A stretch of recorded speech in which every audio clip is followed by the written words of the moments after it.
mga mga tupa. Kaya yung iba hindi nakasama. At binabati din kayo ng isang magandang umaga. Praise the Lord. Napupuspos na ako pero mamaya na ako sisigaw. Kanina, puspos na ako. Pero pinipigil ko lang para baka makalimutan ko, hindi ko mabati si Pastor eh.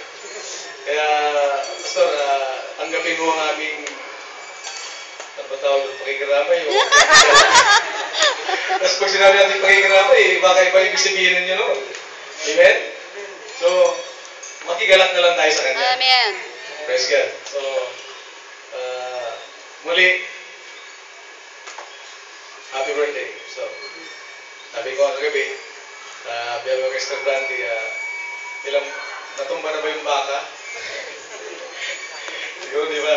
Sabi namin Mr. Brandy, bukas, pag natumba na yung baka ngayon, bukas tatayo yan. Tatayo natin agad. Praise God. So, narito ba ang Diyos? Amen! Narito ba si Jesus? Amen! Yes! Amen. Amen! Walang lang ng sa libutan na narito si Jesus. Bako, hanggang baka doon, nagmapumuyan na doon. Nila. Kasi alam nila na si Jesus Christ, siya yung buhay na walang hanggan. Kaya lang, ang masaklap nun nagtago siya eh. At hindi siya makita. Pero yung mga nakakita, ito yung mga nakaupo ngayon. Amen! Amen! Yes! Praise the Lord. Kasi mga kapatid, lahat namang ito ay nangyayari, lalong-lalo na sa atin, na siguro pag sinabi kong pinili ng Diyos, hindi naman kayo magtataka dun sa sinasabi ko. Bakit? Sapagkat pinili kayo ng Diyos. So nung pinili kayo ng Panginoon mga kapatid, bago pa man magkaroon ng mundo, kayo ay pinili na ng Diyos. At kasama na ng Diyos. Amen. Before the foundation of the world. Right. So kaya may mga terminologies tayo makikita na kumbaga may sinasabing salvation, redemption, at healing, pagpapagaling, lahat-lahat na yun, laming, lahat ng mga tinatawag na mga yung terminologies na yan, ito lang naman ang pinapatungkulan yan eh. Right. Bakit? Sino ba dito ang one fall? Wala. Two-fold po ba kayo? Amen. Amen. Bakit may salitang salvation? Bakit may salitang claiming? Bakit may salitang redemption? Adoption? Bakit may salitang gano'n? Bakit patungkol lang dito yan? Amen. Kasi alam niyo mga kapatid na first time ko to. First time ba? At maraming nananabik nito. Amen? Amen! Kasi matagal na, yung iba rito mga nakakasama ko na, pero ngayon lang ako nakitang nag-share o nangaral ng salita ng Panginoon sa inyong harapan. At sabi ko nga kay Pastor Ed, kung mag-share din siya, sabi niya, ayaw ko, bahala na. Pero sabi niya, hamon dito sa atin kasi pupunta tayo ng Bicol, pupunta tayo sa mga sulok ng ating bansa. Amen. So, ito mga kapatid ay kumbaga, inspirasyon ko na. Amen. Bilang paglilingkod sa Panginoon. Hallelujah. Alam niyo, sino rito ang 40 years old na? Huwag kayong mahiya. Sino rito 40 years old? Yung above 40 years old. Ha? Okay. Pero, yung pagiging 40 years old nyo pataas, ilang taon na ba kayo naglilingkod sa Panginoon? Kunti lang. Kunti pa lang, no? Amen. Kasi, bakit? Sa tuwing linggo, ilang araw ba yung isang linggo? 7 days. So, ang binibigay lang natin sa Panginoon, Isa. 1 day. Pero hindi pa yun buo. Yes. Amen? Amen. Hindi pa buo yun. May hinihiling lang sa atin ng Panginoon na ilang oras. Sino rito ang magpuri sa Panginoon sa loob ng isang araw na linggo na buong araw? Wala. Na makikinig hanggang pakikinig mo ng salita ng Diyos, buong araw mong papakinggan yung salita ng Diyos. Wala. Sino rito ang nakapakinig ng gano'n? Wala. Wala pa, no? Wala. So, ibig sabihin, hindi buong araw. Amen. Ilang oras ang binibigay natin sa Panginoon? Sino dito matapang-tapak? Dalawa. Di ba? almost 2 hours. Yes. Amen? Kasama na yung, minsan naiinip pa tayo eh. Pag sabi kong, Praise the Lord! Praise the Lord. Parang wala, di ba? Amen. Pero kung ibibigay natin ang buong puso natin, kaya ngayon ang hinahanap ng Ama eh. Amen? Ang hinahanap ng Ama, yung tunay na mananamba. Right. Sino ba yung tunay na mananamba? Amen. Anak niya. Papakinggan ba ng Diyos yung hindi naman sa Kanya? No. Sino pinapakinggan ng Diyos? Yung kanya. Yung pinili niya. Right. Sino yung pinili niya? Ikaw at ako ang pinili ng Diyos. Amen. Mayabang, ano? Parang mayabang banggitin eh. Pero wala tayong magagawa. Ganun ang Diyos. Amen. So, ilang oras? Isang linggo? 2 oras. Kung mag-umpisa ka, magmula nung may panganak ka dito sa mundong ito, na maglingkod sa Diyos, kaya lang wala nang nagsimula nun eh. Nung ipinanganak ka, praise the Lord, praise the Lord. Wala namang nagsimula nun na maglingkod ka sa Panginoon, di ba? Kailan ka nagsimula? Nung maging matured ka. Right. Di ba? Nung maging matured ka, saan ka lang nagsimula? O nung matawag ka ng salita, magising ka sa katotohanan, saan ka naglingkod sa Panginoon. Amen. Amen? Amen. So kaya tinatanong ko kayo, sino dito yung 40 years old? At pagmula sa pagkabata, naglingkod na siya sa Panginoon. Kung maglilingkod tayo sa Panginoon mga kapatid, sa loob ng 40 taon, tandaan po ninyo, bawat isang linggo, 2 oras ang kukunin natin. 40 years ka naglingkod. Pakinggan ninyo maigi ha? 40 years ka naglingkod sa Panginoon. Bawat isang linggo, 2 oras. Ilang araw yun o ilang buwan lang yun sa loob ng 40 years. Sino bang magaling dito sa music? Okay. Nakwenta na namin po. Para hindi na kami mahirapan. Praise God. Sa loob ng 40 years, mga kapatid, 2 oras sa bawat linggo. Maglilingkod lang kayo sa Panginoon sa loob ng 5 months in 10 days. Mahaba ba o maiksi? Yung paglilingkod nyo sa Panginoon. Napakaiksi, no? 5 months and 10 days.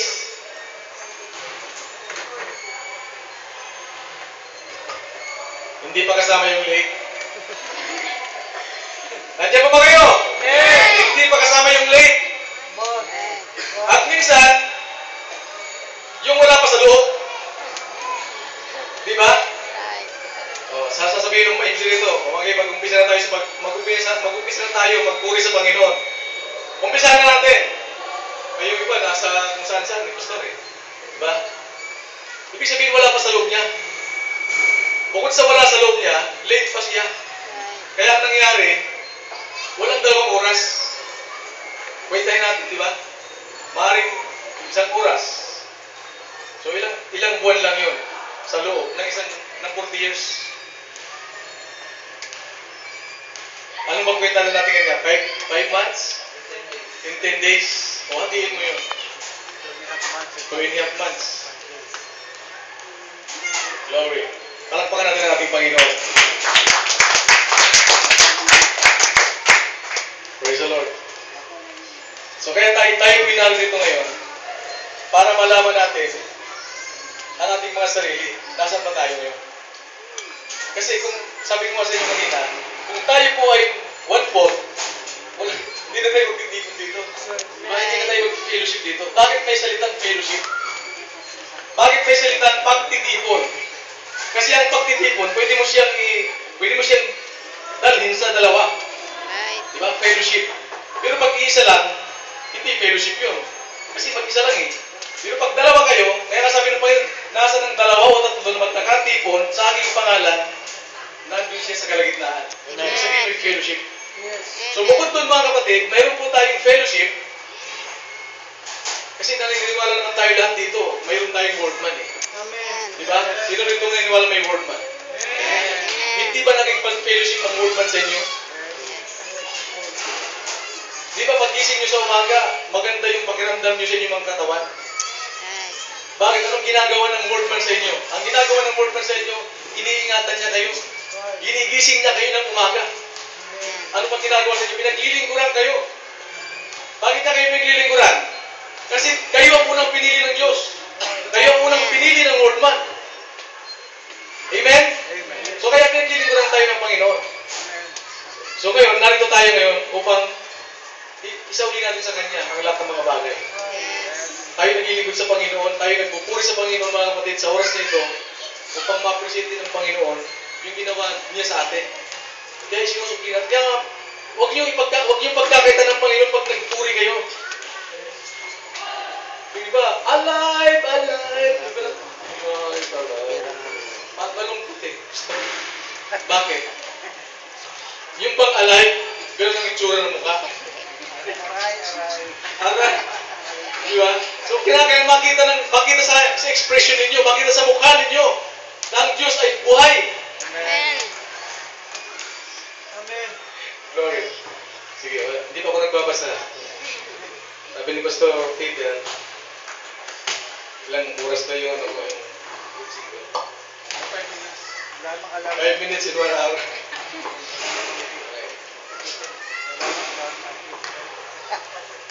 Praise the Lord.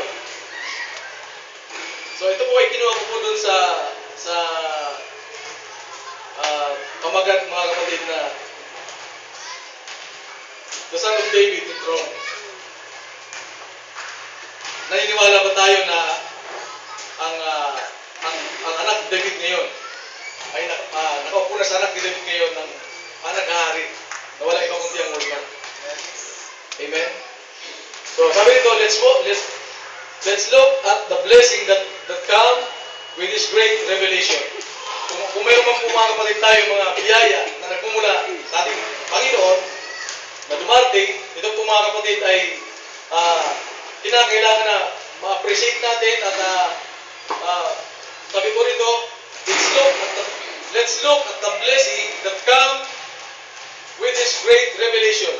Sa pamamagitan ng great revelation mo, mayroon kang kaunawaan sa iyong kapanahunan. Amen?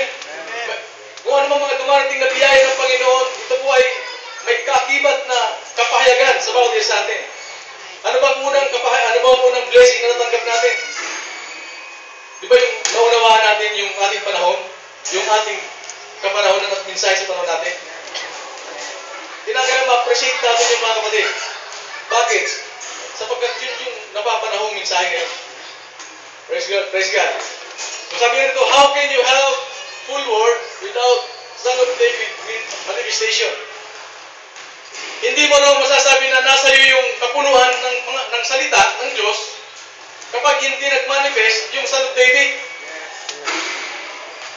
Amen? Kaya kahit sabihin mo, ang Panginoon ay narito. Baka naman yung Son of Man yung binabanggit mo. O baka naman yung Son of God ang binabanggit mong panahon. Amen? Hindi yung talagang kapunuan ng panahon. Kasi ang kapunuan ng panahon, yung Son of David. Itong panahon na ito. So, kinakailangan ma-recognize mo yun. Kapag hindi mo na-recognize yun, mga kapatid, magti-denomination tayo. Praise God. So, kinakailangan tayo mayroon tinatawag na progressive revelation. Ano ba yung progressive revelation? Pasensya na kayo. Kasi, gagawin kasi wala akong boses eh. Kaya, minsan uubo ako rito o magpupunas, pero magpasensya niyo mga kapatid. Praise God. So sabi dito, the Holy Spirit sprinkled a portion of His Word for each of the 7 church ages.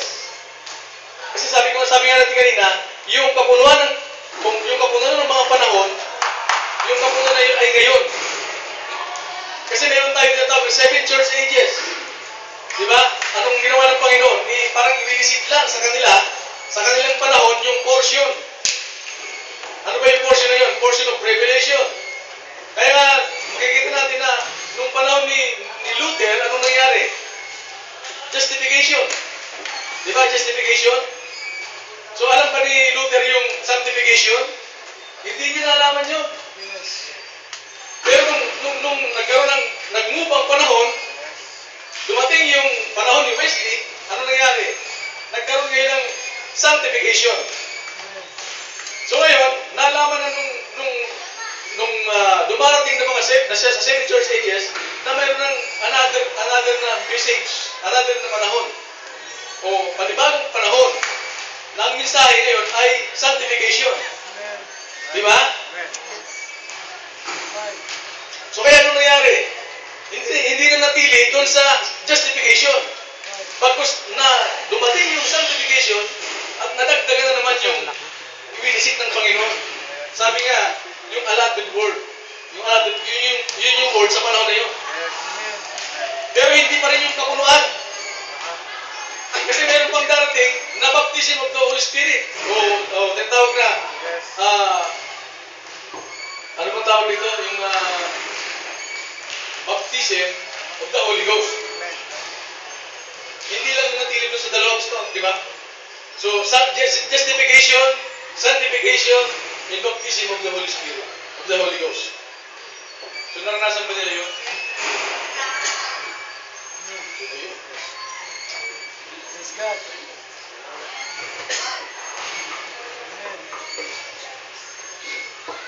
So, kaya sabi nito, when the believer accepted their portion of word, the Holy Spirit moved in all that word and quickened the predestinated seed. Diba? Kaya nga yung seed, nandun yung tinatawag na pag-quicken eh. Sa bawat panahon may seed na nag-quicken, diba? May seed na nabubuhay sa bawat kapanahonan. At nakikita natin na nandun yung pag-move ng Holy Ghost, ng ating Panginoon. At lahat ng mga predestinado, lahat ng itinagda ng Panginoon, kinakailangan siya mabuhay sa bawat panahon. Amen? Amen. Praise the Lord. Yes. So ngayon, ano nangyari? Kinakailangan mga kapatid sa pagdating ng panahon, sa pagdating ng tinatawag na full world, yung tinatawag na maturity, sino ba rito ang magsasaka? Sino ba marunong magtanim dito? O sino ba nakabalita na nagtatanim? Diba? Doon sa pag-harvest ng mga magsasaka, kung hindi man, dalawang klase yung pag-harvest. Halimbawa, nagtanim ka ng mangga. Diba? Pag nagtanim ka ng mangga, hina-harvest mo siya. Kung hindi man siya mature, hinog na. Kasi kung i-harvest mo siya na bubot pa, yun yung nilalagyan ng bagoong. Diba? Nilalagyan ng bagoong ng mga naglilihi. Masarap yun sa mga naglilihi. Okay? Pero yung talagang ina-harvest, yun talagang matured. Bakit? Kasi kapag in-harvest mo yung matured, mga kapatid, papunta na yun sa pagkahinog. Pero mas masarap, mas matamis ang mangga pag in-harvest mo siyang hinog. Amen? Ano ibig ko sabihin dito? Ang ibig ko sabihin dito, mga kapatid, tayo ay nahihaling tulad sa seed. Diba? Kailan tayo in-harvest ng Panginoon? Di ba sa panahon natin, nagdaan tayo sa kung saan mga bagong mga religion? Inalagaan tayo ng denomination, inalagaan tayo ng seven church ages. Pagdating ng takdang panahon, nung in-harvest ka ng Panginoon, pinitas ka ng Panginoon, yun yung pagiging hinog mo sa harapan ng Panginoon. Nandiyan po ba kayo? Glory.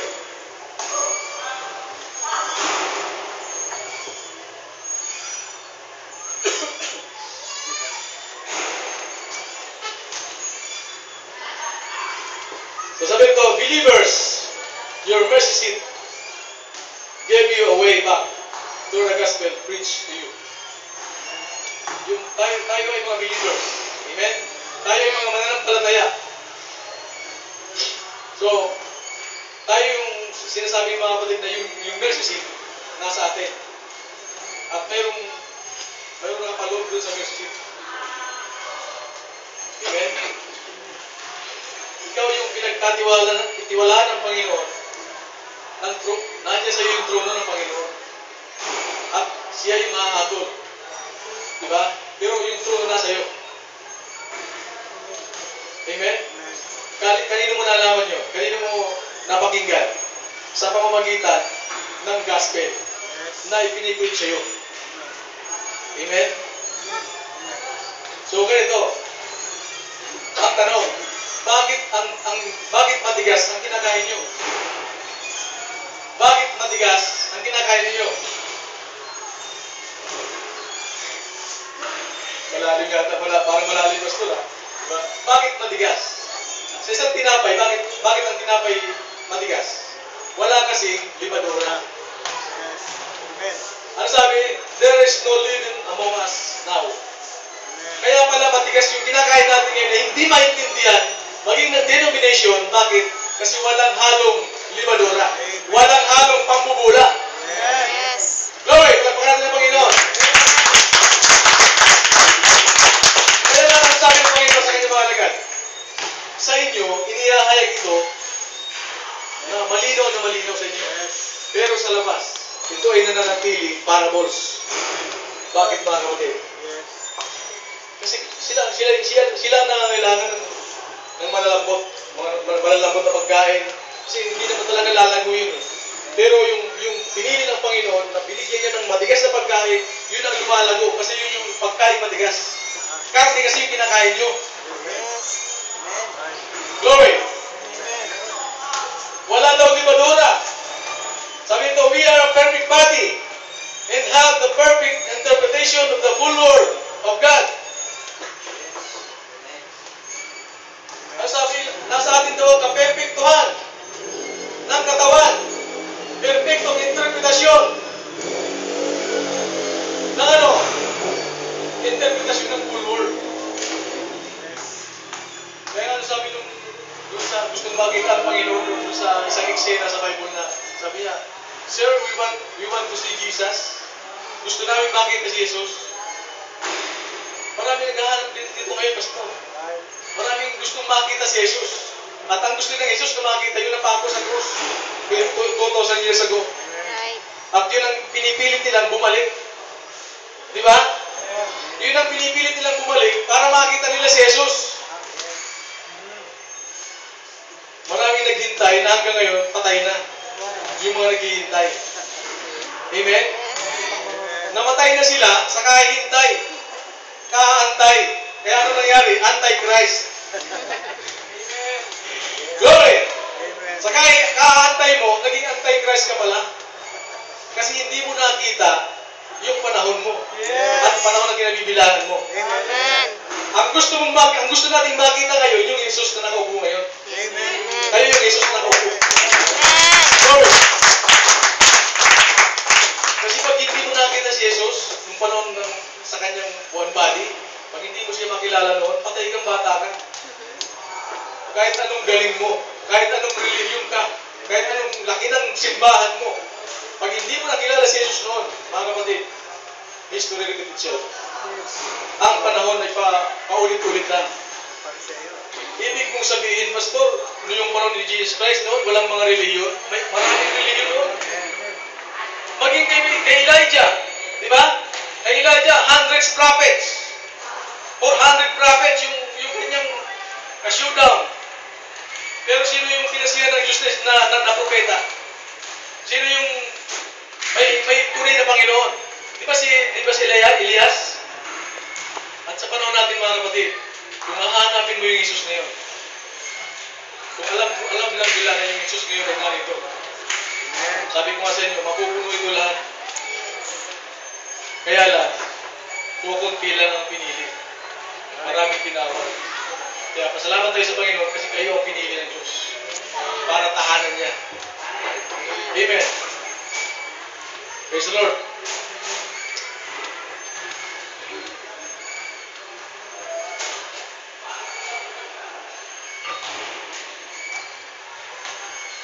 Sabi nga rito, accept the present day word form of the hour and find mercy. Kinakailangan mo doon tanggapin. Ang alin? Yung present word.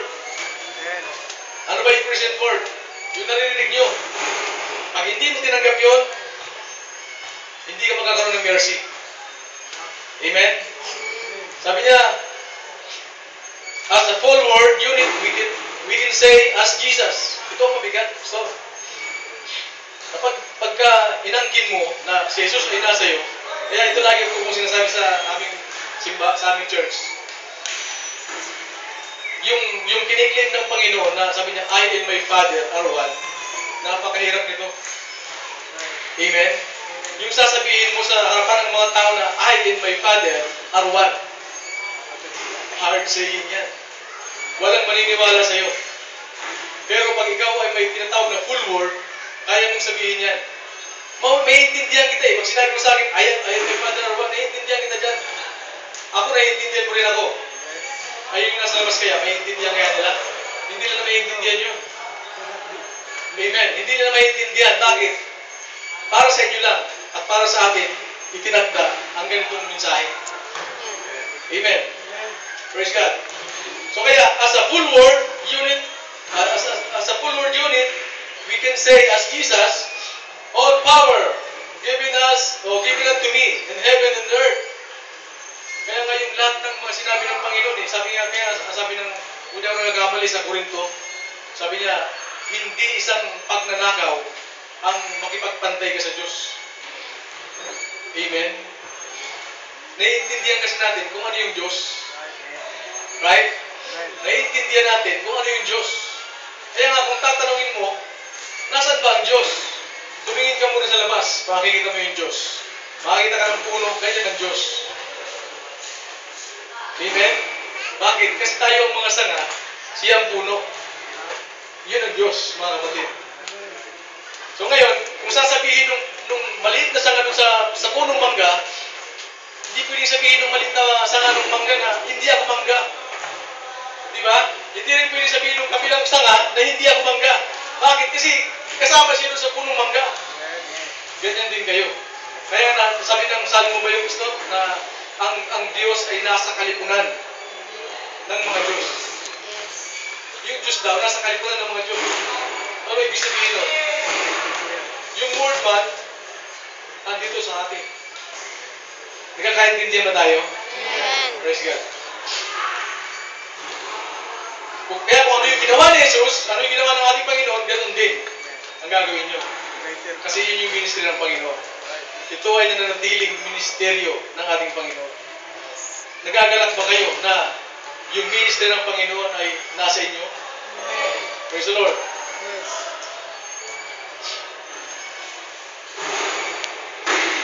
So kaya sabi dito, we don't need a mediator. Alam ba ninyo yung 7 church ages, mayroon silang tinatawag na mediator. Amen? Meron silang sa pamamagitan ng Ama, may namamagitan doon sa kanilang kapanahonan. Amen? Hindi mo, kasi sa 7 church ages, hindi mo makikita yung Panginoon na nasa Kanya. Kasi ang namamagitan doon, yung Holy Ghost, di ba? Yung pillar of fire na nagpapatotoo na nandun yung Diyos sa kanila. Yung God with us. Di ba? God with us. So ngayon, God with us, nasa atin mismo yung nakatira, yung Panginoon na yun. Kaya wala na sabi nito, we don't need mediator, that ministry has changed. Nagkaroon ng pagbabago. Kung noon may mediator, sa panahon natin ay walang mediator. Kasi nakikilala mo. Sino ba ang nakakilala sa Ama? Hindi ba ang anak? At sino ang nakakilala sa anak? Hindi ba yung Ama? Right? Sino ba rito ang may anak na hindi kilala yung kanyang anak, yung kanyang ama? O sino rito yung ama na hindi kilala yung kanyang anak? Pag tinanong mo, Pastor, kilala mo ba yung anak mo? Ay, ewan ko, sino yan? Hindi mo kilala. Praise God. So, kilala ng ama yung kanyang anak. Praise God. Kaya niyang i-deal yung kanyang ginagawa. Kaya niyang pagsikapang gawin yung ministry ng Diyos sa kanya. Praise God. So kaya sabi nito, that ministry has changed from Son of God to Son of Man for a period of time. Sa pamamagitan ni Brother Branham, sabi niya, then Son of David age was ushered at the opening of the seals. Let us accept our position and walk forward into the new message of the hour. Into the world ages as suns weaken. Diba? Kasi tayo yung binhi na nag-weaken. Tahimik yata kayo lahat na. Glory, hallelujah. Praise God. Okay, malapit na ito matapos. Huwag kayo mag-alala. Praise God. Kaya sabi niya, the church ages were in partial understanding. The ages were individual parts of the body of Christ, building to maturity. Kaya nga, maging ngayon, sa panahon natin, wala nang partial. Bagamat pinagkikintahan tayo minsan, partial. Di ba? Sabi ng ibang kabilang grupo, partial tayo. Okay lang yun, basta naiintindihan mo yung panahon mo. At yung mensahe sa kapanahonan mo. So kasi, tinawag tayo ng Diyos bilang isang matured na Kristiyano. Praise God. So kasi, ang isip ng Panginoon, mga kapatid, ay nasa iyo. Gusto mo magbasa ng Bible? Okay, paglat kayo. Praise God. Meron pa may mawin.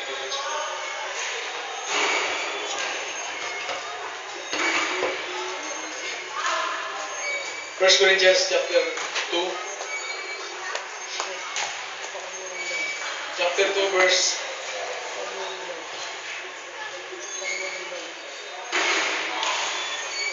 verse 15 hanggang 16. Okay, sabi po rin di ganito, pakinggan po natin. Naunawaan ng taong nagtataglay ng Espiritu ang kahalagahan ng bawat bagay. Naunawaan daw ng isang taong nagtataglay ng Espiritu ang kahalagahan ng bawat bagay. Ngunit walang nakakaunawa sa kanya. Parang gumabyo eh. Ngunit walang naunawaan daw na may Espiritu ng Panginoon, yung mga bagay na spiritual. Sabi na, ngunit walang nakakaunawa sa kanya, ganito ang nalasaad sa kasulatan. Sino ang nakakaalam ng pag-iisip ng Panginoon? Sino ang makakapagpayo sa Kanya? Ngunit ang pag-iisip ni Kristo'y taglay natin. Taglay ba natin yung pag-iisip ni Kristo? So ngayon, pwede mo na sabihin, ako at si Kristo ay isa. Amen. Amen. Parang ayaw eh. Praise God. So, sa sanlibutan, wala tayong magagawa mga kapatid. Bakit? Hindi naman kasi sila nakaunawa eh. Pero sa bawat isa sa atin ngayon, na nandito nakaupo ngayon, naiintindihan ninyo kung ano yung sinasabi ko dito. Amen? Taglay ninyo ang kaisipan ni Kristo. Praise the Lord. Kung taglay ninyo ang kaisipan ni Kristo, kayo ay si Kristo. Sapagkat wala na tayong karapatan sa mga sarili natin ngayon. Sumusunod na lang ang ating mga flesh man, sa word man. Kung ano yung sabihin ng word man, yun yung ating sinusunod. Kaya nga kami nandito ngayon, Pastor. Praise God. Nag-fellowship sana kami ngayon doon. Pero, dahil sa invitation ng ating pastor, yung fellowship kasi, mga kapatid, bakit tayo may fellowship? Bakit tayo nagkakaroon ng pagtitipon? Hindi naman pwede tayo magtipon, Pastor, dito na iba yung nasa akin, iba yung nasa iyo. Hindi tayo magkakasundo. Pero naniniwala tayo na yung nasa akin, hindi nasa iyo. Kaya tayo narito ngayon. Praise God. Ito na yung sinasabi natin na hindi natin pwedeng paghiwalayin ang katawan. Bakit? Kasi kayo ang katawan, tayo ang katawan, tayo lahat ang katawan ng ating Panginoon sa panahon natin. Kaya nga, sabi ko, sacrifice, yung mga hindi na nakasama rito. Gusto ko sana isama, kaya lang tapos sa... pero narito, mga kapatid, kahit hindi sila kasama, narito kami para suportahan kayo sa fellowship nito. At batiin natin ang pastor ng hapon. So, ang kaisipan ni Kristo ay nasa bawat isa sa atin. Huwag na kayong magduda niyan. Amen? At salamat sa Panginoon. Ito po yung maikling mensahe na may sishare ko sa inyo sa bawat isa inyo. Praise the Lord.